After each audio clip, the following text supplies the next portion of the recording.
நடிகர் மாதம்பட்டி ரங்கராஜ் மேல பிரபல ஆடை வடிவமைப்பாளர் ஜாய் கிறிஸ்டா தன்னை திருமணம் செஞ்சு கர்ப்பமாக்கி ஏமாத்திட்டதா பரபரப்பு ஒரு குற்றச்சாட்டு முன் வச்சிருந்தாங்க. இது குறித்த வழக்கு நீதிமன்றத்தில் நடைபெற்று வந்தது. இந்த நிலையில கடந்த 16ஆம் தேதி சேப்பாக்கத்தில் உள்ள மாநில மகளிர் ஆணையத்தில் மாதம்பட்டி ரங்கராஜ், ஜாய் கிறிஸ்டா 2 பேரும் விசாரணைக்காக நேர்லயே ஆஜரானாங்க.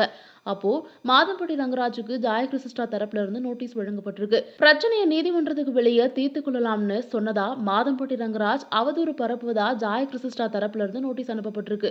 அது மட்டும் இல்லாம ரங்கராஜ் அறிக்கையை 24 மணி நேரத்துல திரும்ப பெற்று மன்னிப்பு கேட்கணும்னு, தவறுனா உரிமையியல் குற்றவியல் வழக்கு தொடரப்படும்னு நோட்டீஸ்ல ஜாய் கிறிஸ்டா தெரிவிச்சிருந்தாங்க. இந்த நிலையில சென்னை குடும்பநல நீதிமன்றத்துல ஆடை வடிவமைப்பாளர் ஜாய் கிறிஸ்டா புதிய மனு ஒன்ன தாக்கல் செஞ்சிருக்காங்க.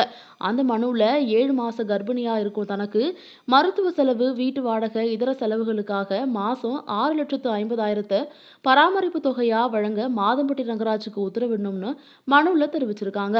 ஜாய் கிறிஸ்டா தாக்கல் செஞ்சிருக்க இந்த மனு சீக்கிரமே விசாரணைக்கு வரப்போறதா சொல்லப்படுது.